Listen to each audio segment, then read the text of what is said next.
जिस राज्य का नाम राजाओं को समर्पित है, सोचिए उस राज्य में राजाओं और राणाओं से जुड़े कितना कुछ देखने को मिलेगा, जिसमें से तो एक निस्संदेह किला होगा। और Jaipur being the capital of Rajasthan, वहां तो अवश्य एक बहुत बड़ा किला तो होगा ही होगा। गलत। जयपुर में एक नहीं, दो नहीं, बल्कि तीन बड़े बड़े किले हैं। एम्बर फोर्ट, जयगढ़ फोर्ट और नाहरगढ़ फोर्ट, जिसमें से आज इस वीडियो में हम करेंगे एम्बर फोर्ट की सैर और इसकी इतिहास को थोड़ा बहुत जानने के साथ साथ ले लेंगे 3 महत्वपूर्ण जानकारियां और टिप्स, जो बना देगी आपकी एम्बर फोर्ट की दर्शन काफी इजी और इंफॉर्मेटिव। खमागणी यात्रियों, एम्बर फोर्ट या आमेर फोर्ट या अंबर फोर्ट, आप जिस भी नाम से इसे पुकार लो, जयपुर की मेन सिटी से सिर्फ 10 किलोमीटर की दूरी पर अरावली पर्वत पे स्थित है। यहाँ पहुंचने के लिए जिस रास्ते पर से आपको गुजरना होगा, वहां सुबह से ही भारी ट्रैफिक शुरू हो जाती है। अगर जयपुर पुलिस अधिकारियों को किसी भी क्षण ऐसा लगा कि ऊपर अरावली पर्वत में ज्यादा पर्यटकों का भीड़ इकट्ठा हो गया है, तो गाड़ियों का उस रास्ते से जाना वो रोक भी सकते हैं, जब तक ना ऊपर से पर्यटक कुछ भारी मात्राओं में किले का दर्शन करके वापस नीचे आ जाए तब तक। और ये प्रक्रिया 1 घंटा भी ले सकता है, 2 घंटा भी हो सकता है या 3 घंटा भी लग सकता है। तो टिप्स टू ट्रैवल का इस विषय में यही सलाह है कि किलों का दर्शन करना है तो सुबह सुबह यात्रा का प्रारंभ कीजिए। ऑफ कोर्स यहाँ एक ट्विस्ट है और एक सलाह भी है, जो वीडियो में आगे चल के हम जरूर खुलासा करेंगे।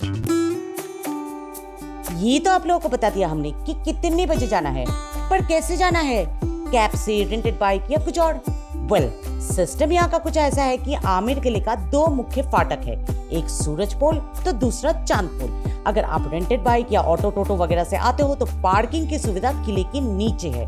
इतनी दूर यहाँ से आप या तो पैदल सीढ़ियां चढ़ सकते हो या हाथी की सवारी राजाओं महाराजाओं की तरह करके ऊपर पहुंच सकते हो। हाथी की सवारी का रेट कुछ इस प्रकार का है।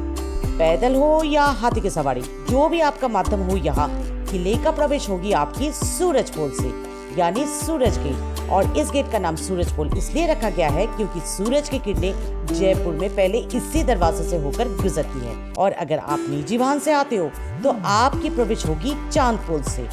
तो टिप नंबर 2 ये है कि कैब कर लेना ही बेहतर है। इससे आपका एनर्जी की बचत तो होगा ही, क्योंकि इतनी सारी सीढ़ियां जो आपको चढ़ना नहीं पड़ रहा है, और एनिमल क्रूएल्टी में आपका योगदान रहेगा बिल्कुल 0।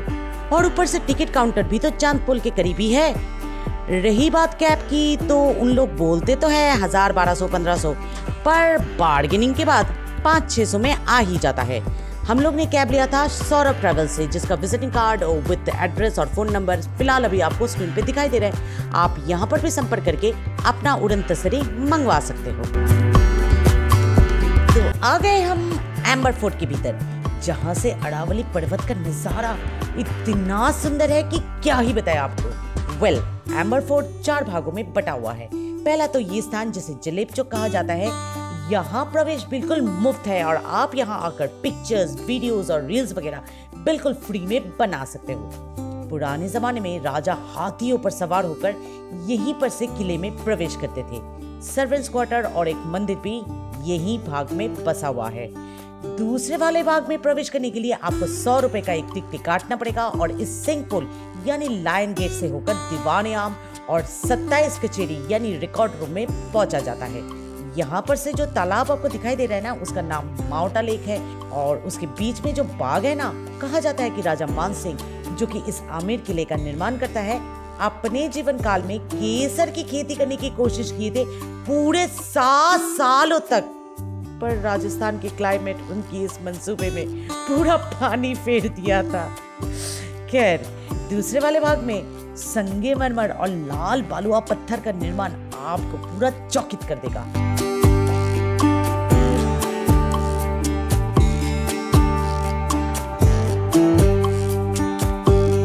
तीसरे विभाग को देखने के लिए आपको गुजरना पड़ेगा इस गणेश पोल से, जो कि अपने आप में एक अद्भुत नक्काशीदार कलाकृतियों का अजूबा है। अंदर दीवाने आम, ट्विन गार्डन, शीश महल और हमाम घर यानी स्नान घर भी दिख जाएगा आपको। ये विभाग मेरे ख्याल से सबसे आकर्षणीय भाग है आमेर किले का। राजस्थान आने से पहले हमें किसने उपदेश दिया था कि शीश महल के भीतर प्रवेश करके सिर्फ एक मैचेस की तीली जलाने से दीवार पे जो बेल्जियम के शीशे लगाए ना, वो इस तीली की रोशनी को इस तरह रिफ्लेक्ट करेगी कि पूरा चेंबर उजालित हो जाएगी, रात में दिन निकल आएगा।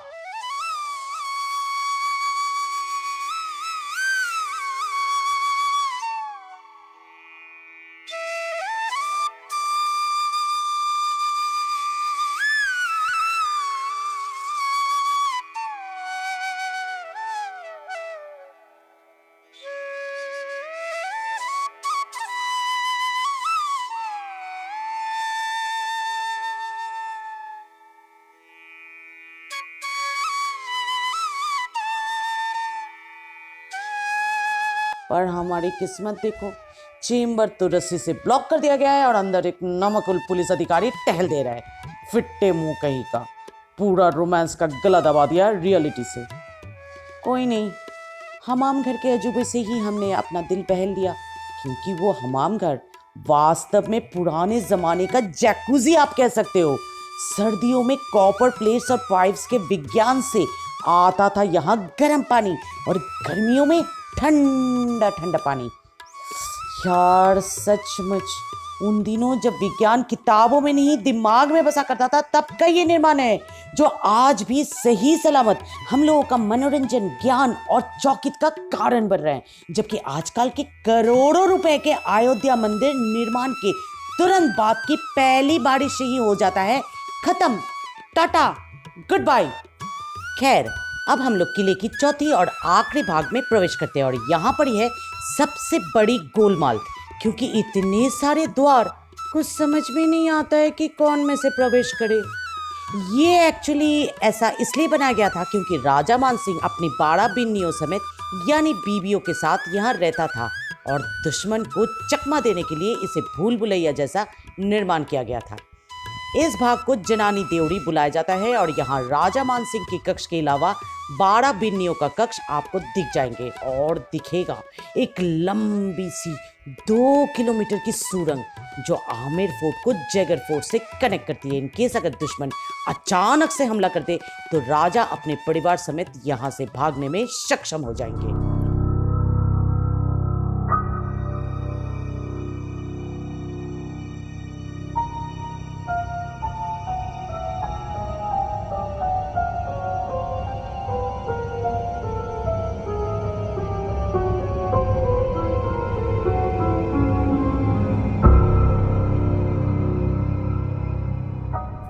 तो मुगल्स और राजपूत की अद्भुत वास्तुकलाओं का संपूर्ण प्रदर्शन यहीं खत्म होती है, पर हमारी टिप्स नहीं।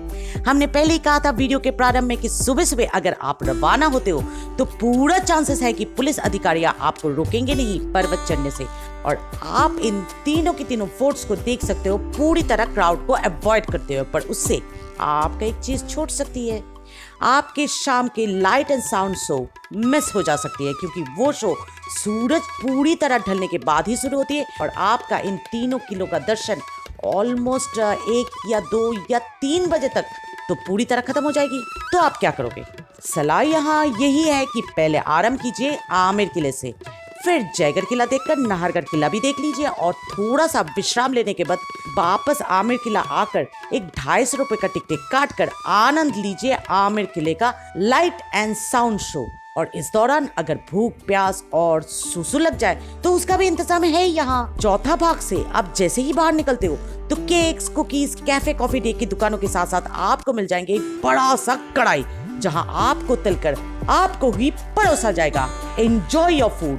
Sorry, just joking. कहने का मतलब ये है कि यहाँ खाने का दुकानों के साथ साथ आपको गिफ्ट आइटम्स, किताबें और फुतरी फुतरी कपड़ों यानी सुंदर सुंदर गारमेंट्स की दुकानें भी मिल जाएंगे, जहाँ आप अपनी खाली समय कुछ देर तक बिता सकते हो। और रही बात शौच की, तो चौथा भाग यानी जनानी देवड़ी के अंत में एक साफ सुथरा शौचालय भी है। तो जरूर आइए आमेर किला, क्योंकि इसको अगर आप देखे बिना जयपुर छोड़ोगे तो आपकी यात्रा पूरी तरह रह जाएगी अधूरी।